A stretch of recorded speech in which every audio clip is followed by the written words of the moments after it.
France-Argentine. Mais quelle finale de Coupe du Monde, remplie d'ascenseurs émotionnels. Et finalement, les Bleus cèdent leur titre de champion du monde aux Argentins de Lionel Messi. Mais à la fin de ce match, il y a une polémique qui est née, que personne n'a vue. Et cette polémique dit que la France n'aurait jamais dû perdre ce match face aux Argentins. Et tu vas la découvrir dans cette vidéo. Mais quel match de malade! Je pense que c'est peut-être la plus grande finale de Coupe du Monde à laquelle on ait assisté. Je me suis vraiment cru dans Olivier Tom.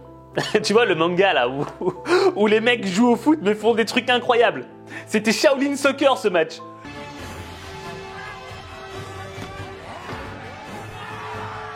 Déjà, d'entrée de jeu, première mi-temps, penalty pour l'Argentine. Messi prend ses responsabilités et marque le premier but du match. Ensuite, on est encore dans les 30 premières minutes du jeu. Et là, t'as Di Maria qui te met un deuxième but. L'Argentine mène au score 2-0 face à la France en finale de Coupe du Monde.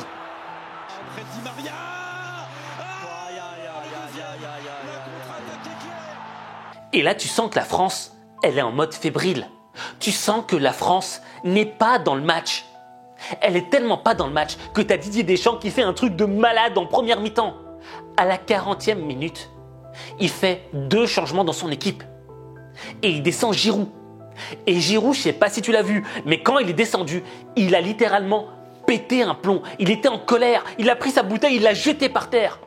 Bref, j'avais l'impression qu'on était en train de revivre le scénario France-Suisse au dernier Euro, quand les Bleus étaient sous tension.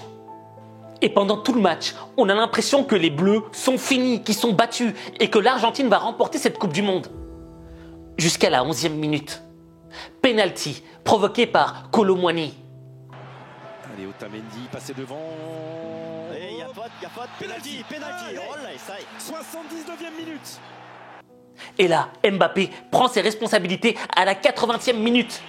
Et il marque ce but pour répondre au penalty de Messi. Et là, tu dis, ok, c'est 2-1, mais on est à la 80e minute du match. Il reste 10 minutes de jeu. Est-ce que la France peut vraiment faire quelque chose? Surtout qu'on l'a senti amorphe, on l'a senti fatigué. Et là, t'as ce but incroyable de Kylian Mbappé.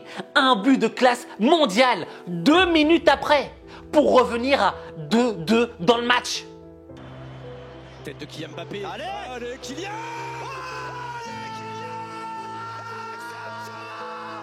exceptionnel. Kylian Mbappé, 82e minute. Cette finale qui revit, cette finale qui bascule. Ascenseur émotionnel. À 10 minutes de la fin du match, les Bleus se réveillent. Kylian Mbappé te met 2 buts. Et là, tu te dis, wow, la France pourrait remporter sa 2e Coupe du Monde de suite. Et tu sens que les Argentins, ils sont heurtés, ils sont sonnés mentalement. Et là, je me dis, mais est-ce qu'on va avoir un scénario de remontada? Je pense que dans le mental des Argentins, c'était hors de question. Et lors des prolongations, ils reprennent le contrôle du match. Et là, t'as Messi qui te met un but, j'ai rien compris, mais le ballon rentre dans le goal. Et là, tu te dis, c'est fini, c'est bon, on arrête le match. L'Argentine a remporté la victoire. Bravo les Bleus, arrêtez-vous là. Mais attends, sur le terrain, il y avait un joueur qui en voulait. Sur le terrain, il y avait Kylian Mbappé. Jusqu'au bout, il y a un penalty pour la France. Il prend ses responsabilités, le gars. Boum, goal.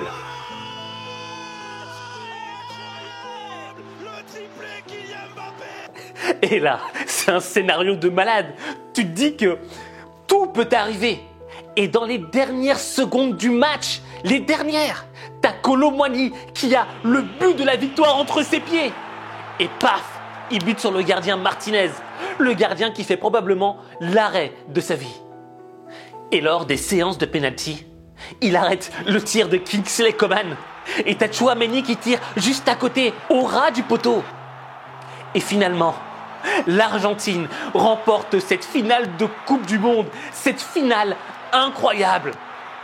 Mais après la finale, il y a la polémique qui est arrivée.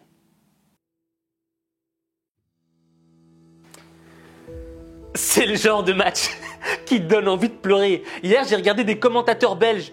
Ils étaient tous en train de pleurer sur le plateau. C'est normal, il y a tellement d'émotions. C'est le genre de match qui te fait vibrer. Et honnêtement, moi, à la fin du match, je tremblais. J'ai publié un post sur les réseaux sociaux. Et j'ai demandé à ma communauté qu'est-ce qu'elle pensait de ce match. Mais moi, ce qui m'avait marqué, c'était la réaction des supporters français. Quasi la majorité d'entre eux ont dit « Ouais, on est déçus. On est triste que la France ait perdu. Mais honnêtement, on a assisté à un des plus beaux matchs, à une des plus belles finales de la Coupe du Monde. Et rien que pour ça, on est content. » Réaction digne des supporters français. Et honnêtement, c'est vrai. Les Français, ils n'avaient pas démérité. Ils n'ont pas lâché le steak. Ils se sont battus jusqu'au bout. Ils nous ont montré c'était quoi être un guerrier. Tu vois ? Ils sont tombés, mais ils se sont chaque fois relevés. Et t'avais un Kylian Mbappé stratosphérique. Le mec, rien que pour ce match-là, il mérite le ballon d'or. Mais il y a une chose qui est claire, c'est que Kylian Mbappé est rentré dans l'histoire des légendes du football. Mais il y a d'autres messages qui m'ont fait tilt. Notamment, certains qui m'ont dit « Aziz, calme-toi ». Et là, je dis « Qu'est-ce qui se passe ?» La France n'aurait jamais dû perdre ce match face aux Argentins. Et là, quand je demande pourquoi, on me dit « Le 3e but des Argentins n'était pas valide ».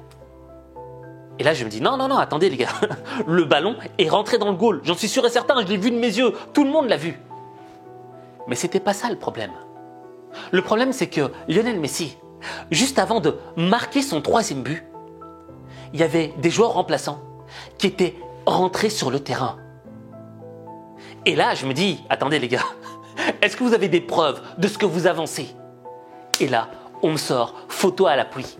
Les 2 remplaçants qui sont sur le terrain juste avant que Lionel Messi marque son but. Et c'est vrai que dans les règles de la FIFA, il est interdit que des joueurs remplaçants soient sur le terrain pendant que les autres jouent. Donc, si on avait suivi les règles, le but aurait dû être annulé. Mais honnêtement, est-ce que toi tu penses que ça aurait changé la physionomie du match ? Moi, je pense que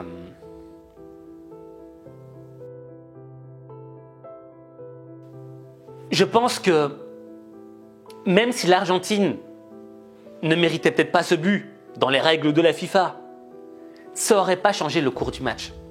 Je pense que les Argentins auraient été chercher la victoire jusqu'au bout également. Pourquoi est-ce que je dis ça ? Tu sais, en début de compétition, l'Argentine a étonné tout le monde lorsqu'ils ont perdu face à l'Arabie Saoudite. Je veux dire, c'était un match extraordinaire des Arabes. Mais en même temps, je me disais que l'Argentine était finie, qu'elle n'avait pas le mental et que Messi avait le moral dans les chaussettes. Mais je m'étais trompé. En réalité, le problème des Argentins lors de ce match, c'est qu'ils avaient trop d'émotions en eux. Pourquoi ? Parce qu'ils étaient en mission commando dans cette Coupe du Monde. Ils voulaient absolument gagner cette Coupe du Monde. Ça les habitait. Et leurs émotions les a déstabilisés. Et en réalité, ils ont un parcours extrêmement difficile parce que lors de leur 2e match face au Mexique, c'était déjà un match coup près, un match où ils auraient pu se faire éliminer. Mais ils ont résisté. Et ensuite, il y a eu ce match face aux Hollandais, aux Pays-Bas. Les mecs menaient 2-0 et ils se font faire une remontada par les Hollandais, 2-2. Mais finalement, ils parviennent à s'imposer. Et là, tu avais vu un Lionel Messi dans un état où on ne l'avait jamais vu lorsqu'il avait insulté un autre joueur hollandais. Bueno, Leo, quedaste un poco caliente por el final. ¿Qué mira, bobo? Anda para allá, bobo. Anda para allá. Tranquilo, Leo. Qu'est-ce que tu regardes, imbécile ? J'arrive toujours pas à reconnaître Lionel Messi. Mais en fait, ces mecs-là étaient en mission commando. Mission de remporter cette Coupe du Monde à tout prix. Ils ont investi leur cœur là-dedans. Et en réalité, ils n'ont pas joué juste pour gagner la Coupe du Monde, non. Ils ont joué pour faire gagner la Coupe du Monde à Lionel Messi. Je veux dire, cette équipe-là, elle était au service de Lionel Messi. Cette équipe-là voulait faire monter Lionel Messi. Et ça, c'est une vraie leçon de management. Une vraie leçon de ce que doit être un leader. Lionel Messi, honnêtement, c'est pas un mec qui est hyper charismatique, tu vois. C'est un mec assez timide, qui est toujours dans son coin. Mais là, tu le reconnaissais pas. Là, il était en mode leader. Et lorsque tu es en mode leader, vrai leader, ton travail, c'est quoi? C'est de faire monter les gens qui sont autour de toi. Pour qu'on puisse tous ensemble monter ensemble pour remporter la victoire. Et là, c'est ce que tu as ressenti. Tous les joueurs étaient investis pour Lionel Messi, pour qu'on monte tous ensemble remporter cette victoire. Tu sais, ça m'a fait penser à quoi? Ça m'a fait penser au manga One Piece. Dans One Piece, tu as Luffy. Luffy, c'est le personnage principal de ce manga. Et son rêve, c'est quoi? C'est d'être le roi des pirates. Et dans son équipage, chacun se donne corps et âme pour qu'il atteigne son rêve, devenir le roi des pirates. Parce qu'il croit en lui. Parce que le mec donne tout ce qu'il a dans chaque combat.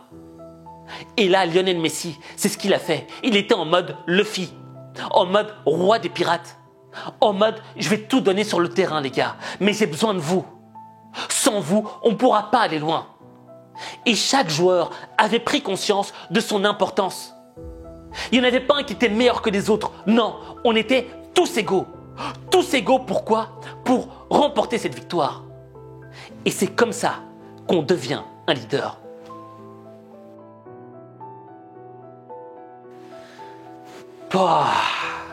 Un mois de Coupe du Monde. Un mois que de vidéos de foot sur la chaîne H5 Motivation. Il y a des gens qui sont devenus fous. Ils m'ont dit Aziz, on en a marre.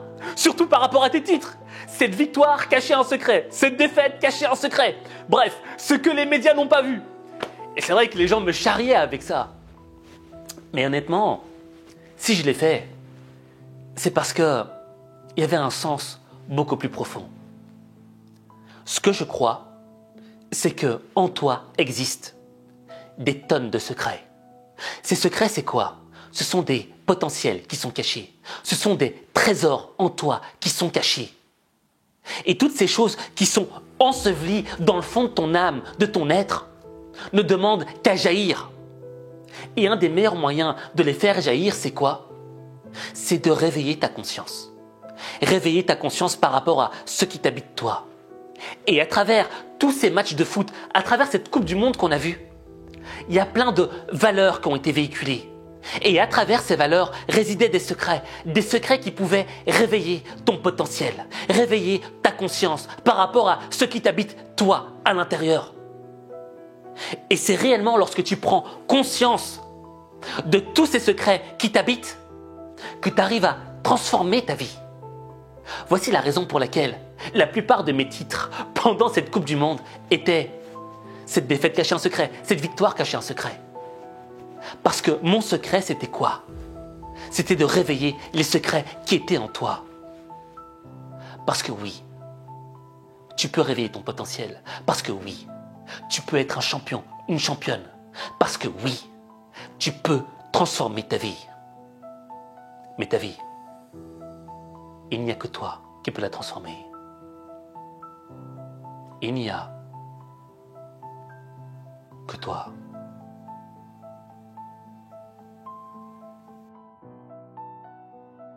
Si tu estimes que en toi réside un potentiel de champion, si tu veux réellement transformer ta vie, si tu veux atteindre tous tes objectifs et que tu te demandes quel est le moyen le plus efficace, le plus intelligent, le plus motivant pour les atteindre, je t'invite à t'inscrire au Lions Club, le club des lions et des lionnes qui veulent devenir des bêtes de motivation.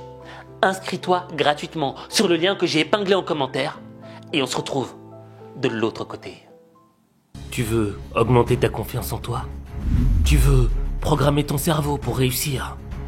Tu veux être motivé au quotidien? Alors, rejoins-moi dans le club des lions au mental d'acier, le Lions Club. Inscris-toi gratuitement.